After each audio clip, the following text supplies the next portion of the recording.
This is a story about a shipwreck, sure, but it's so much more than that. It's about what happens when society completely breaks down. And really, it's about a battle over the truth itself. A battle where the facts get just as murky and dangerous as the sea that caused the rep in the first place. Okay, so picture this. It's 1742, and this thing washes up on the coast of Brazil. It's barely a ship. It looks like it was patched together with scraps of wood and cloth and then just beaten to smithereens by the ocean. And on board, 30 men, but they're more like skeletons. So skinny they're described as being wasted to the bone, with hair all tangled and salted like seaweed.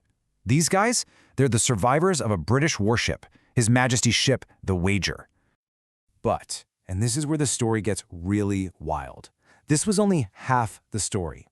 See, months before these guys showed up in Brazil, a different group of survivors from the exact same shipwreck had already limped back to England. And the story they told? It was completely different. So you've got two totally contradictory accounts. On one side, you have the captain, David Cheap. His version? He was dealing with a vicious mutiny, he had to shoot a man to keep order, and then his crew just deserted him. But on the other side, you have the ship's gunner, John Bulkeley. And he says, no way. He tells a story about a power-hungry, tyrannical captain who murdered a guy over nothing and then abandoned his men to die. Vicious mutiny versus cold-blooded murder. Both sides swore they were telling the God's honest truth.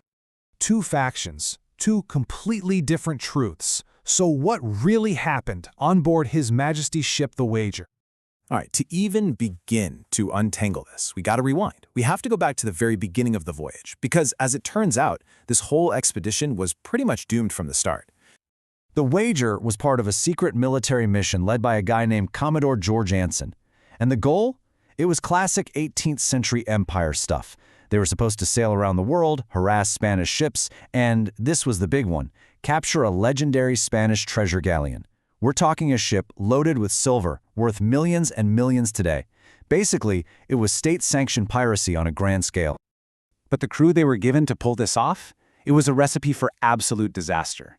A huge chunk of the sailors were just regular guys snatched off the streets by press gangs. They didn't even want to be there. The Marines were so green they literally didn't know how to fire their guns. And get this, to fill out the ranks, they were given 500 soldiers from a home for old military pensioners. We're talking guys in their 60s and 70s, many of whom could barely walk. On top of all that, the Wager itself wasn't a proper warship. It was a clunky old merchant ship that was so unstable it almost tipped over right in the dock. I mean, you couldn't make this up. And the human cost? It was just staggering. Out of almost 2,000 men who set off on this mission, more than 1,300 of them would die. Most not from combat, but from disease and starvation. This wasn't just a flawed mission, it was a death sentence for most of the crew. So fast forward to May 1741. After battling horrific storms, the Wager gets separated from the rest of the fleet and just smashes into the rocks off the coast of Patagonia. The survivors who make it to shore find themselves stranded on this cold, miserable, God-forsaken island. And it's here, thousands of miles from anywhere, that everything falls apart. The rules of the Navy, the rules of society, they just evaporate. Captain Cheap is desperately trying to hold on to his authority, but he's losing his grip. And then comes the incident. It starts with a simple order to a young midshipman, a guy named Henry Cozens. Cozens is popular with the men, but he's also known for being a bit of a troublemaker. And the order? It's about moving a cask of peas. Cozens, who might have had a little too much to drink, basically refuses. The captain accuses him of being drunk, and Cozens just fires back with this sarcastic reply. Now you have to understand, in the super strict world of the Royal Navy, this is a huge deal. It's open defiance. It's insubordination. The whole thing escalates. A few days later, there's another argument, this time over food rations. Captain Cheap becomes convinced that Cozens is the ringleader of a mutiny and is about to challenge him for good.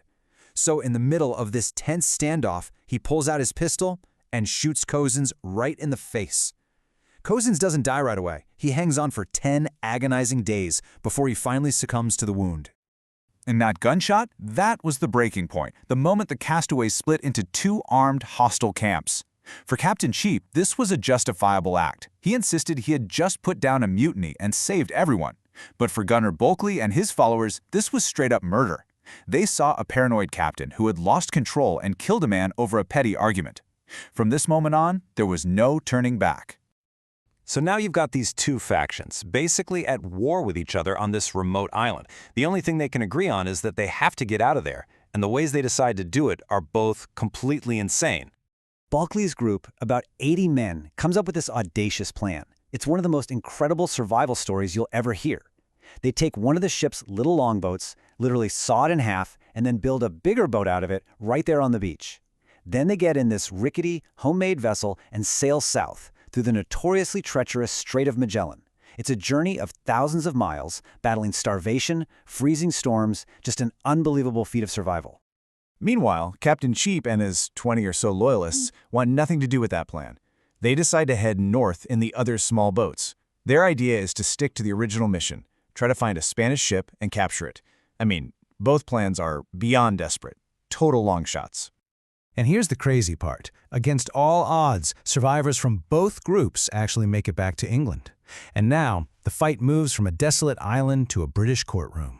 The stage is set for a massive court-martial that will decide once and for all who were the heroes and who were the villains and who was going to hang. And let's be clear, the stakes could not be higher. Mutiny was the single worst crime you could commit in the Royal Navy. It was an automatic death sentence. So if Bulkeley and his men are found guilty, they're dead. On the other hand, if Captain Cheap is found guilty of murder, his career is over and he might even face the noose himself. But then, something totally unexpected happens. The Navy's top brass, the Admiralty, they step in. See, they're dealing with a huge public relations nightmare. The war with Spain is going terribly, and while Anson did eventually capture that treasure, the expedition's losses were catastrophic. The last thing they wanted was a big, messy public trial that would air all the Navy's dirty laundry. We're talking mutiny, murder, even whispers of cannibalism. It would look terrible. And so, in a pretty stunning move, the Admiralty just makes the whole problem go away. They basically sweep it all under the rug. No charges of mutiny, no charges of murder. For the good of the Empire's reputation, the official inquiry is just quietly shut down. Officially, legally, the chaos on Wager Island never happened. It became, as one historian put it, the mutiny that never was. So that leaves us with a really fascinating question, right? If the official record is wiped clean, what's the story that survives? The battle for the truth wasn't over. It just moved from the courtroom to the printing press. It became a war of books and narratives. So you ended up with these two completely different stories coming out of the same expedition. On one hand, you have the Wager story, this dark, messy, complicated truth about what humans do when pushed to the edge. It's the story the Empire desperately wanted to forget. And on the other hand, you have Commodore Anson's story. He's the guy who actually captured the treasure galleon and came home a hero. His was a story of perseverance, glory, and victory, the story the Empire wanted to celebrate. And it's pretty obvious which story won the day. Anson's official published account of his voyage became a massive international bestseller. It was seen as this great tale of adventure, and it influenced everyone from philosophers to Charles Darwin. And the story of the Wager, it got buried. It became just a tiny, forgotten footnote in a much bigger, shinier story of imperial glory. And really, that's the whole thing, isn't it? It's such a powerful reminder that history isn't always about what actually happened. It's about who gets to tell the story. It's about which version is more useful, more convenient, or just more heroic. The survivors of the Wager fought tooth and nail over their version of the truth. But in the end, the real battle was won by the story the public and the Empire wanted to hear. And it kind of makes you wonder, doesn't it? In our own world filled with competing stories and so much information, how do we ever figure out which truth is real and which ones just get washed away?